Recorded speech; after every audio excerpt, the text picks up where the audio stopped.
우리 다시 한번 하나님의 은혜가 오늘 예배드리는 사랑하는 우리 새롬교회 성도 모두에게 임하기를 간절히 주님의 이름으로 축원합니다.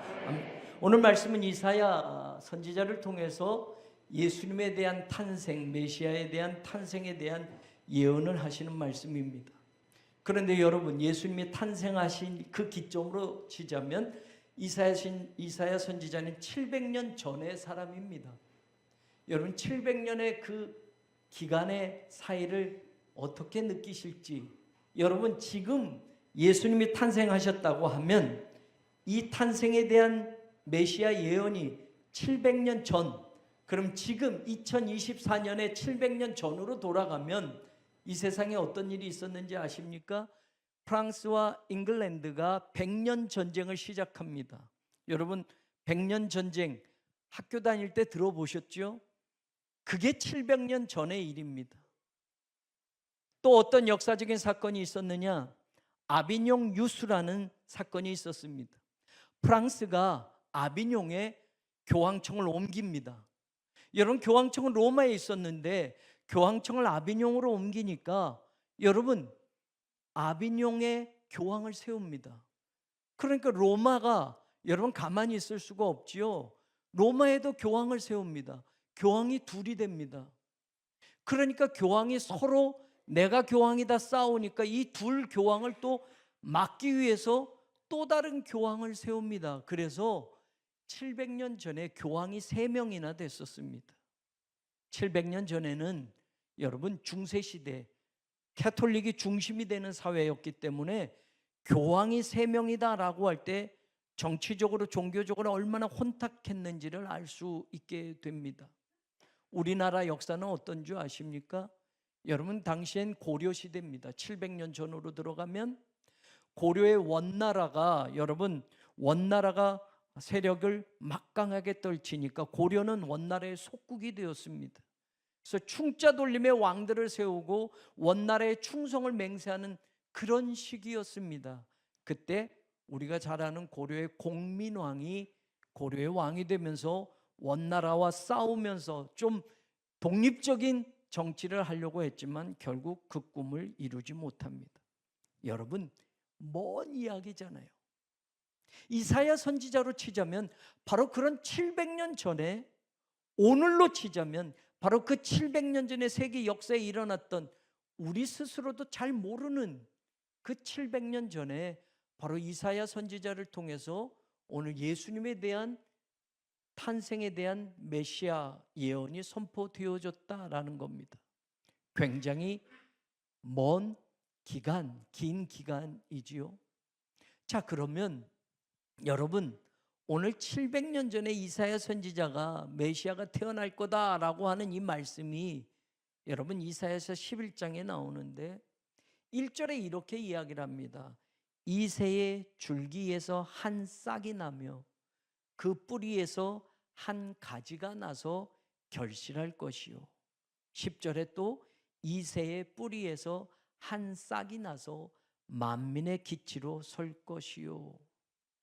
여러분, 지금 700년 전에 이사야 선지자가 이새의 줄기에서 한 싹이 날 것이다 라고 말하는데, 이사야 선지자가 이 말을 할 때 이새라는 사람은 300년 전의 사람입니다. 300년 전의 사람의 이름을 들어서 메시아가 바로 그 이새의 후손 가운데 나올 것이다 라고 말을 하고 있습니다. 여러분, 300년 전에 우리나라 역사에 여러분 유명한 사람 혹시 알고 계십니까? 우리나라 역사 300년 전으로 치면 여러분 지금 이 예언을 듣는 이스라엘 사람들은 300년 전 다윗의 아버지 이새의 이야기를 하는 거니까 여러분, 다윗 왕의 아버지 이새라고는 알고 있었습니다. 그런데 이새는 300년 전 사람입니다. 우리나라에 300년 전에 어떤 일이 있었느냐? 숙종이 나라를 다스리다가 죽습니다. 숙종이 나라를 다스리다가 죽고 나서 그 다음에 장희빈의 아들이 경종이 왕이 됩니다. 장희빈 하면 여러분들 드라마를 많이 보셔서 아실 겁니다. 장희빈의 아들이 300년 전에 경종 왕이 됩니다. 그런데 일찍 죽어요. 일찍 죽자 이복 동생인 우리가 잘 아는 영조가 왕이 돼요. 그때가 바로 300년 전입니다.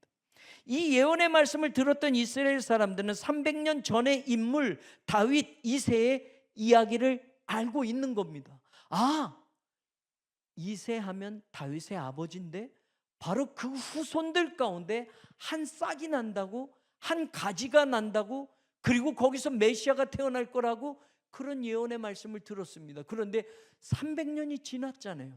300년이 지나도 아직 일어나지 않았잖아요. 여러분, 오늘 이 말씀을 성탄절에 우리가 하나님으로부터 듣는 이 말씀이 오늘 우리에게는 어떤 의미가 될까? 왜 이사야 선지자는 이새의 줄기, 이새의 뿌리라는 말을 했을까? 이새보다는 다윗의 줄기, 다윗의 뿌리에서 메시아가 날 것이다 라고 말하면 더 많은 사람들이 이해하기 쉬울 것인데, 다윗은 이스라엘의 왕이었으니까 더 유명한 사람인데 왜 굳이 유명하지도 않은 다윗의 아버지 이새는 여러분 당시에 목축업을 하는 그런 평범한 사람에 불과합니다. 그런데 왜 그 사람의 줄기, 그 사람의 뿌리에서 한 가지가 나고 싹이 난다라고 이야기를 했을까? 이새는 다윗의 아버지고 유명하지도 않는데 왜 이사야 선지자는 메시아의 예언을 다윗의 이름보단 다윗의 아버지 이새의 이름을 들어서 이야기를 했을까? 메시아가 탄생할 것인데 사실은 여러분 유명하지 않은 이새의 후손이다라고 말합니다. 다윗의 아버지로부터 메시아 출생에 대한 예언을 하고 있기에 메시아의 탄생은 세상적으로 그렇게 떠들썩하고 사람들이 주목할 만한 가문이나 집안에서 태어나지 않는다는 것을 이사야를 통해서 하나님은 우리에게 알려주는 겁니다. 실제로 이사야서 53장 2절에서 3절에 보면 또 다른 메시아 예언을 이사야를 통해서 하시는데, 예수 그리스도의 모습이 어떤 모습이냐? 그는 주 앞에서 자라나기를 연한 순 같고 마른 땅에서 나온 뿌리 같아서. 여러분, 촉촉하고 기름진 땅에 있는 뿌리가 아니라 척박하고 마른 땅에 있는 뿌리를 한번 뽑아보신 적이 있나요? 생명력이 없는 것처럼 보입니다. 고운 모양도 없어, 풍채도 없고 우리가 흠모할 만한 아름다운 것이 하나도 없다라고 말합니다. 그 메시아는 멸시를 받고 사람들에게 버림을 받고 간고를 많이 겪었고 질고를 아는 자라, 마치 사람들이 그에게서 얼굴을 가리는 것 같이 멸시를 당하였고, 이 부분이 더 중요합니다. 우리도 그를 귀히 여기지 아니하였도다. 이 말은 무슨 뜻이냐? 이새의 줄기, 이새의 뿌리라는 표현과 마찬가지로 메시아가 이 땅에 오지만 세상이 떠들썩할 만큼, 세상이 알아줄 만큼 그런 모습으로 메시아는 이 땅에 오지 않는다라는 것을 하나님은 이사야를 통해서 알려주는 겁니다. 메시아가 왔는지도 모를 만큼의 그런 탄생이 메시아의 탄생이라는 것을 알려주는 겁니다. 기다리던 우리조차도 그를 귀히 여기지 아니하였다. 메시아가 아닌 것처럼 그분을 멸시하였다. 그분은 버림을 받았다. 그분이 도대체 메시아라고 여겨질 만한, 흠모할 만한 것이 한 가지도 없었고 고운 풍채도 없었고 대단한 모습도 없었다. 그래서 많은 사람들이 어떻게 저 사람이, 어떻게 저분이 우리를 구원할 메시아야 라고 믿지 못할 그런 모습으로 이 땅에 오시는 것이다 라고 이야기를 하는 겁니다.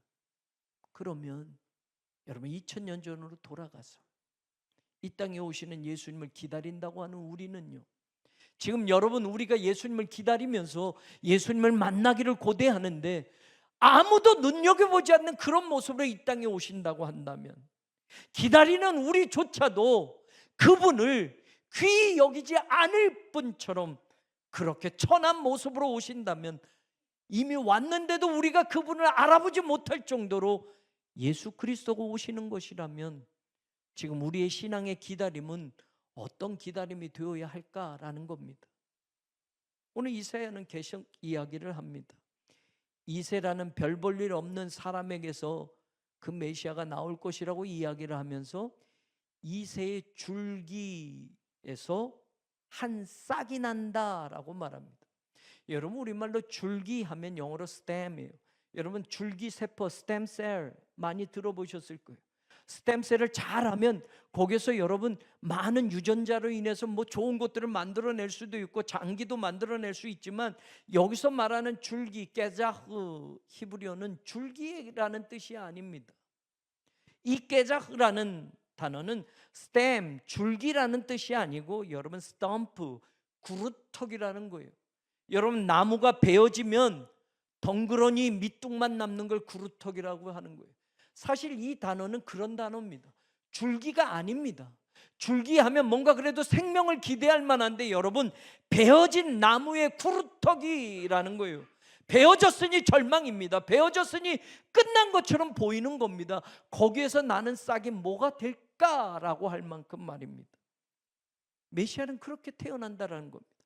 베어진 밑둥에서, 구루터기에서 많은 사람들이 절망이다, 이젠 생명력을 잃어버렸다, 저 나무는 끝났다라고 하는 그런 구루터기에서 한 싹이 날 거라고 이사야는 이야기를 합니다. 또 뭐라고 이야기합니까? 뿌리에서 한 가지가 난다. 여러분, 뿌리를 보는 사람은 없습니다. 뿌리는 나무 속에, 땅 속에 있습니다. 그런데 여러분, 그 뿌리에서 가지가 난다. 다시 말하면 사람의 눈으로 볼 수 없는 겁니다. 땅 속에 있어서 보이지 않는 게 뿌리입니다. 그런데 그 뿌리에서 가지가 날 거다. 인간의 눈으로 저분이 메시아야, 저분이 맞아 라고 할 만큼 그렇게 예수님은 대단하게 태어날 수 없다라는 겁니다. 밑둥이 잘려진 나무에서 아무도 눈여겨보지 않는, 끝났구나 라고 하는 그곳에서 보잘것없는 한 싹이 나듯이 예수님은 이 땅에 오신다라는 겁니다. 사람들이 눈으로 볼 수 없고 사람들이 절망이라고 말하는 그곳에서 보잘것없는 한 싹이, 한 가지가 뻗어 나오는데, 바로 그분이 이 세상을 구원할 메시아다라고 이사야 선지자를 통해서 하나님은 말씀하고 있습니다. 세상의 식견으로, 세상의 지식으로, 세상의 방법으로, 세상의 상식으로, 세상이 납득할 만한 모습으로 메시아는 만나주지 않는다라는 겁니다. 그렇게 메시아는 만날 수가 없다라는 것을 이미 700년 전에 이사야를 통해서 하나님은 말씀하셨던 겁니다. 그렇다면 우리는 어떻게 21세기에 이 땅에 오시는 예수님을 만날 수 있겠느냐라는 거예요. 화려한 성탄의 그 장식, 많은 사람들이 들떠있는 그 크리스마스에 쉽게 보이는 모습으로, 쉽게 눈으로 볼 수 있는 모습으로, 쉽게 저분이구나 할 수 있는 그 모습으로 예수님이 오신다? 아니라는 겁니다. 저와 여러분이 기다리는 예수님, 저와 여러분이 그렇게 기대하고 있는 예수님, 그분을 어떻게 기다리고 만날 수 있는가? 저는 성탄절에 우리가 기다리는 예수님을 베들레헴 말구에 누이신 아기 예수님만으로 기다리는 신앙이 되지 않기를 바랍니다. 왜냐? 우리가 성탄절이 되면 아기 예수님을 기다리면서 동방박사 이야기를 합니다. 목자들의 이야기를 합니다. 가브리엘 천사의 이야기를 합니다. 마리아와 요셉이 그 아기 예수님을 잉태하고 여러분 피난 가는 그 모습을 이야기를 합니다. 그런데 오늘 이사야를 통해서 하나님은 이 땅에 메시아를 보내시는데 그분이 왜 오시는지, 그분이 오셔서 무엇을 하시겠다고 하는 건지 이사야는 분명히 선포하고 있기 때문에 저는 이번에 성탄절엔 우리가 그 소리를 들을 수 있기를 원합니다. 사실 이사야서 11장은 그것을 명확하게 이야기해 주고 있습니다.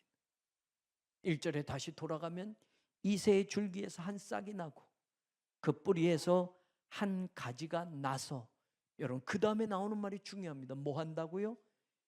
결실할 것이요. 여러분 한번 생각해 보세요. 결실하다라고 하는 이 동사 파라는 열매를 맺다입니다. 그런데 보세요. 구루터기에서, 베어진 나무에서 한 싹이 났어요. 그런데 바로 열매를 맺는다라고 선포하고 있습니다. 뿌리, 보이지 않는 뿌리에서 한 가지가 나왔어요. 그런데 결실할 것이요 라고 말하고 있습니다. 무슨 뜻입니까? 여러분, 막 난 싹에서는 절대 열매가 맺혀지지 않습니다. 지금 막 뿌리에서 가지 하나가 삐죽 나왔는데 그 가지에 열매가 달릴 수는 없습니다. 그런데 왜 이사야를 통해서 이새의 줄기에서 한 싹이 나고 뿌리에서 한 가지가 나는데 결실할 것이요 라고 바로 이야기를 할까? 그 결실까지는 엄청난 시간이 걸리고 이제 막 난 싹과 이제 막 뻗어난 가지에 열매가 주렁주렁 맺히기에는 많은 시간이 있어야 하고 많은 세월이 흘러야 하는데, 어떻게 하나님은 이사야 선지자를 통해서 막 난 싹에 막 난 가지에 결실할 것이라는 말을 바로 전하게 하셨을까? 메시아가 이 땅에 와서 완성하실 하나님의 구원에 대한 선포가 정말 중요하기 때문에 예수님이 오심과 예수님이 이루실 구원을 같이 봐야 된다고 오늘 우리에게 말하는 겁니다. 저는 성탄의 예수님을 기다리는 우리가 말구에 누인 아기 예수님을 바라본다면 십자가에 달려서 우리를 완전히 구원하시는 구원의 능력이신 그 예수님까지 동시에 볼 수 있어야 한다는 것을 이사야를 통해서 우리에게 말씀하고 있다고 저는 믿습니다. 이제 막 싹이 났는데, 이제 막 가지 하나가 나왔는데 그것이 열매를 맺고 결실할 것이다. 이제 막 갓난아기 예수가 태어났는데 그분이 십자가를 지고 죽으시며 다 이루었다라고 하시는 그 말씀이 동시에 이사야를 통해서 우리에게 하나님은 보게 하신다라는 이야기입니다. 실제로 보실래요? 이사야서 9장 6절엔 유명한 또 다른 메시아에 대한 말씀이 나옵니다. 한 아기가 우리에게 낳고 라고 말합니다. 여러분, 이제 예수님이 막 탄생하시는 겁니다. 메시아가 이 세상에 막 출생하신 겁니다. 그런데 그 다음에 바로 이사야는 뭘 얘기합니까? 한 아기가 우리에게 낳는데, 한 가지가 한 싹이 이제 낳는데 결실할 것이요 라고 말하는 것처럼 한 아기가 우리에게 낳는데, 여러분 그 아기의 어깨에는 뭐가 있습니까? 정사를 메었고 라고 말합니다. 지배, 통치, 왕권이란 뜻입니다. 한 아기가 태어났는데 이미 그 아기의 어깨에 이 세상을 통치할 왕권과 능력이 있음을 보게 하는 겁니다.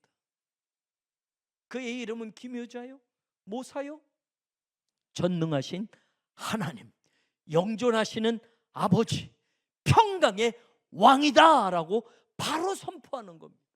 한 아기인데, 이제 갓난 아기인데 그 아기를 통해서 우리가 뭘 봐야 되느냐?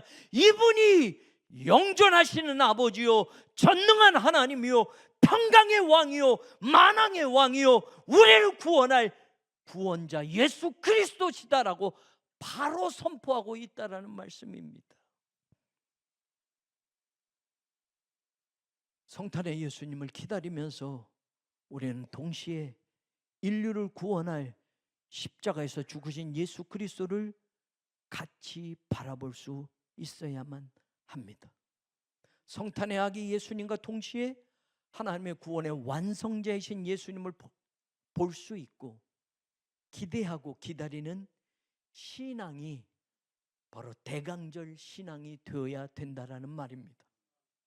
2000년 전으로 거슬러 올라가서 말구에 누이신 아기를 보는 것과 동시에 이 땅에 다시 오시고 십자가의 구원을 이루시고 다시 오실 재림하실 예수님으로 그 신앙의 스펙트럼을 완전히 펼쳐서 봐야 하는 것이 대강절 신앙이라는 걸 이사야를 통해서 우리에게 가르쳐주고 있다는 사실입니다. 이제 막 싹이 난 그 가지, 그 싹이, 여러분 4절에 이사야는 이렇게 선포합니다. 공의로 가난한 자를 심판하고 정직으로 세상의 겸손한 자를 판단하실 것이며, 그리고 반대로 이제 이야기합니다. 그의 입에 막대기로 세상을 치고 그의 입술의 기운으로 악인을 죽일 것이다. 여러분, 이제 싹이 났는데, 이제 가지가 났는데 그분이 이루실 완전한 구원과 그분이 이루실 완전한 심판에 대해서 바로 선포하고 있다는 사실을 우리는 눈여겨보기를 원합니다. 심판하시는 예수님에 대하여 이사야는 메시아의 탄생과 함께 같이 선포하고 있다는 말입니다. 그의 심판과 판단은 모두 그의 입의 말씀이 기준이 된다는 것을 우리에게 알려주고 있습니다. 그래서 복음은 그것을 믿고 받아들인 사람들에게 구원의 능력이 되지만, 그 복음을 거부하고 믿지 못한 이들에게는 바로 심판의 선언이 된다는 것을 오늘 이사야를 통해서 우리에게 말씀하고 있습니다. 그 태어난 아기, 이제 막 싹이 난 그 싹, 그리고 뻗어나기 시작한 그 작은 여린 가지가 여러분 만왕의 왕이시고 이 세상을 구원하실 메시아이심을 선포하면서 6절에서 8절은 바로 하나님, 바로 예수 그리스도가 이룰 하나님의 나라를 상징적으로 보여줍니다. 그때 이리가 어린 양과 함께 살면, 말이 안 돼요. 표범이 어린 염소와 함께 눕고, 송아지와 어린 사자와 살찐 짐승이 함께 있고, 암소와 곰이 함께 먹고, 그것들의 새끼가 함께 엎드리며, 사자가 소처럼 풀을 먹을 것이며, 젖먹는 아기가 독사의 구멍에 손을 넣고 장난을 쳐도 아무런 해받음이 없다라고 말하면서 예수님이 완성하시는 하나님의 나라의 상징적인 모습을 우리에게 바로 이사야는 보여주고 있습니다.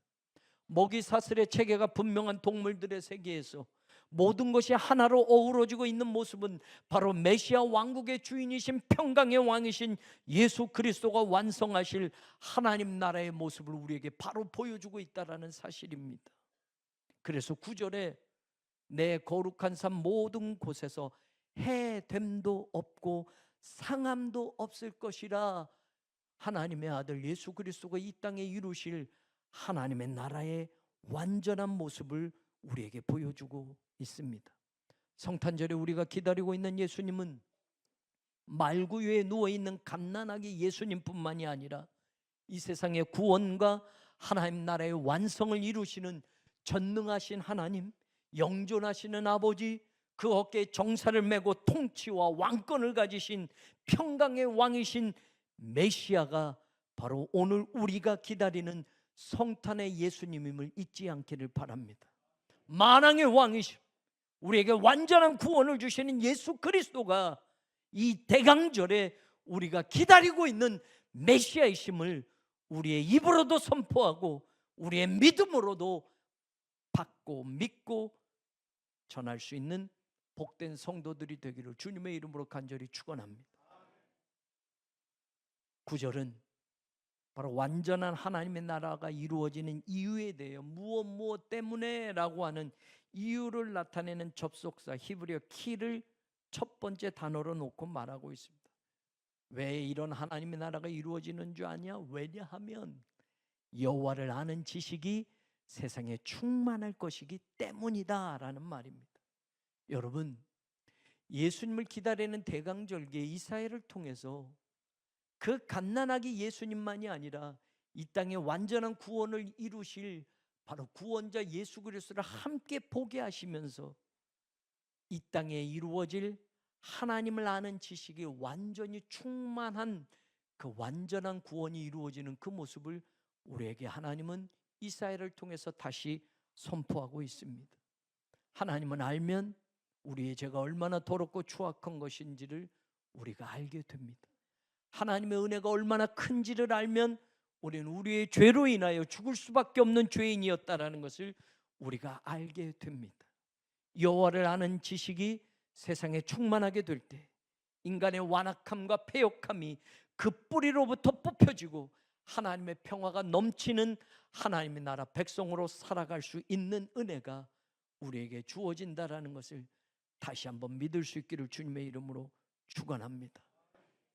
하나님을 아는 지식은 머릿속 이념 개념의 지식이 아니라 우리가 직접 예수 그리스도의 십자가의 구속의 은혜를 경험으로 알게 하는 야다의 지식임을 성경의 원어는 우리에게 알려주고 있습니다.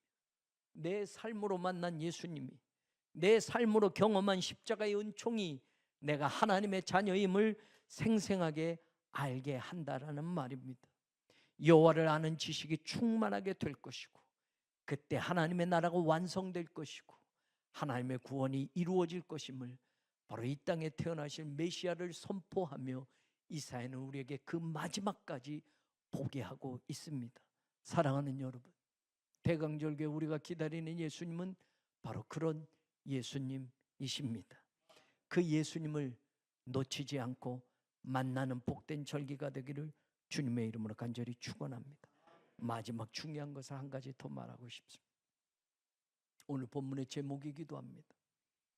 이 땅에 태어나신 메시아는 한 싹이고 한 가지인데, 여리고 순하고 아직 보잘것없는데 그분이 바로 결실하게 될 것이며, 10절에 가서는 이런 말을 합니다. 만민의 기치로 설 것이다. 그리고 열방이 그에게로 돌아올 것이고 그가 거한 곳이 영화로우리라. 여러분, 바로 이 땅에 오신 예수님이 만민의 기치로 설 것이다 라고 말합니다. 우리말로는 기치라는 말 잘 쓰지 않는데 만민의 기치라고 말합니다. 지난주의 말씀을 기억하는 분은 아시겠어요? 여호와 니시 할 때 이 니시가 the banner, 깃발이라는 뜻인데, 오늘 우리 이사야서에 나오는 만민의 기치라고 하는 이 기치가 같은 단어입니다. 네스라는 히브리어입니다. 그래서 영어 성경은 as a banner for the peoples, 사람들을 위한 깃발이다 라고도 번역하고 as a signal for the peoples, 사람들을 위한 신호다, 표시다 라고도 번역합니다. 이게 무슨 뜻이냐? 히브리어로 기치라고 하는 이 네스라는 단어는 깃발입니다. 근데 여러분, 지금의 신호 체계가 다양하게 있지만 행군 때나 전쟁 시에 군인들에게 방향을 제시해 주는 것은 깃발이었습니다. 어떤 깃발이 올라가고 어떤 깃발이 어느 쪽을 향하게 될 때 여러분, 군인들은 그 깃발을 보고 방향을 잡고 그들이 해야 할 일을 알게 됩니다. 바로 성경에 예수 그리스도는 모든 사람들을 위한 깃발로 설 것이다 라고 말하는 것이 그 뜻입니다. 전쟁 시와 행군 때 군인들에게 방향을 제시해 주고 무엇을 할지를 알려주는 그 깃발처럼 열방이, 모든 백성들이 그 깃발을 보고 생명을 구원하시는 예수님을 찾아서 방향을 바꿀 수 있고 방향을 잡을 수 있게 될 것이라고 이사야는 말하고 있는 겁니다. 잘못 가고 있으면 그 깃발을 다시 보고 방향을 잡을 수 있고 인생의 방향을 다시 설정할 수 있는 신호가 되고 깃발이 된다라고 지금 이사야는 말하고 있는 겁니다. 그런데 여러분, 이 단어가 정말 중요하게 또 쓰여진 곳이 있었습니다. 민수기 21장 8절에서 9절에 보면 출애굽하던 이스라엘 백성들이 하나님에게 거역하고 여러분 하나님에게 불신앙을 갖게 될 때 불뱀들에게 광야에서 물립니다. 그때 하나님은 죽어가는 사람들을 살릴 수 있는 방법으로 한 가지를 제시합니다.